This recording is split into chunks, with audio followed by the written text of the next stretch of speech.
Mi vida, por Yeshua de Nazrat. Cartas a mi amada esposa Miriam. Autora María Medina. Voz Salvador Corazón. Capítulo 69. El hombre de la mano seca. Había una gran sinagoga en Cafarnaúm a la que yo acudía con mucha frecuencia.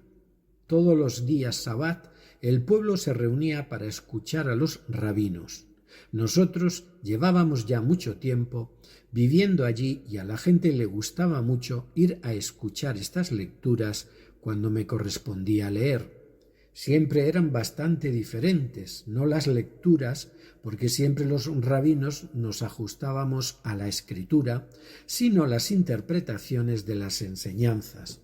Siempre escuchaban algo nuevo, algo que ellos no habían pensado que pudiera ser, porque yo les daba una explicación primero de las palabras escritas y luego las comentaba, poniendo ya en estos comentarios toda una nueva forma de vida y un nuevo conocimiento, todo un enfoque diferente e interpretación de las mismas.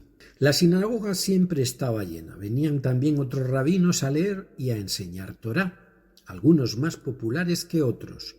Pero os tengo que decir, amados míos, que quien más poder de convocatoria tenía era yo, por la novedad, por lo que decía, que llegaba directamente a las almas y porque allí, en aquel espacio se creaba, como ya sabéis, un centro de energía de paz, luz y amor muy grande, y por eso era lógico que tuviera más oyentes que otros.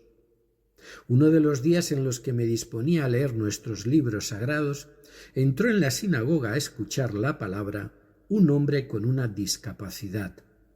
Tenía un brazo y la mano totalmente insensibles y paralizadas desde pequeño, a causa de una enfermedad que le había hecho perder la sensibilidad y el movimiento en toda esa parte de su cuerpo.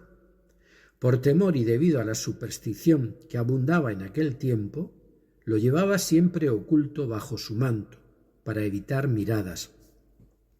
Él no era de nuestro pueblo, pero al extenderse mi fama de taumaturgo, pensó en acudir a verme y a escucharme, lleno de esperanza, aunque no lo decía por temor a las burlas de los demás, y aunque cada vez el conocimiento y la convicción de que yo podía curar cualquier cosa estaba más arraigado en las gentes de toda la zona, todavía siempre había muchos que aún dudaban y se reían.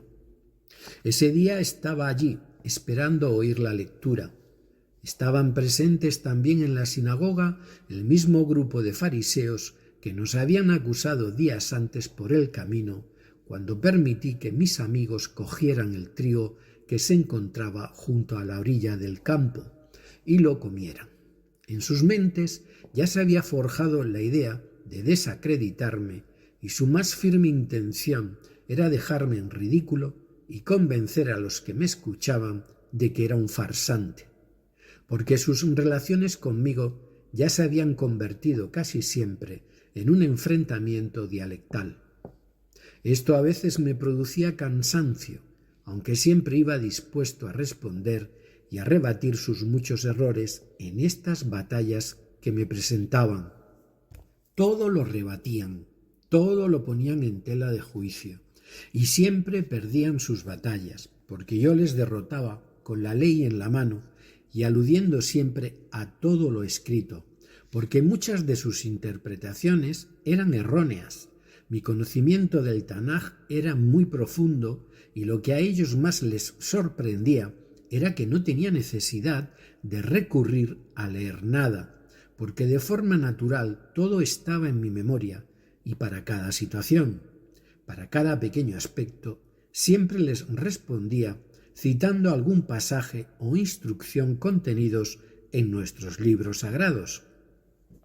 Ya estaban totalmente en mi contra, y el no salir victoriosos en nuestros debates no les gustaba, porque estaban perdiendo popularidad y credibilidad y se sentían molestos y envidiosos conmigo. No toleraban mi presencia ni mi autoridad. Por eso iban a oírme, solamente para encontrar mis posibles fallos y defectos. Y ese día atacaron de lleno. Me preguntaron si yo pensaba que era lícito curar en día sabbat. Les contesté que sí, naturalmente, que la vida de un ser humano estaba por encima de sus leyes. El libro de Moshe nunca dijo que hubiera que dejar morir a alguien en un sabbat. Les pregunté, ¿qué piensan que está permitido hacer en día de sabbat? ¿El bien o el mal? ¿Salvar la vida o quitarla?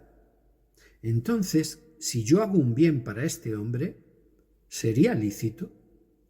Comenzaron, como siempre, a debatir, a dar sus opiniones contrarias y rígidas, según las interpretaciones de sus leyes humanas, y entonces se originó allí uno de tantos debates que ya eran lo normal entre nosotros, entre ellos y yo.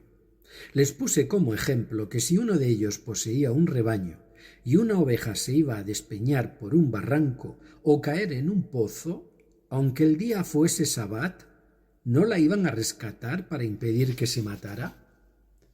Era necesario explicarle estas prioridades porque de otro modo sus tercas mentes no querían comprenderlo y mucho menos admitirlo. Como otras veces, se vieron obligados a callar y a aceptar que la razón y la verdad estaban de mi parte, y a regañadientes lo aceptaron. Después, para dar mayor profundidad y para demostrar lo que había dicho, me acerqué al hombre tullido y le pedí que sacara la mano de debajo de su manto. Cogí su mano levemente y, como siempre, con todo mi amor y orando al Padre, la sané.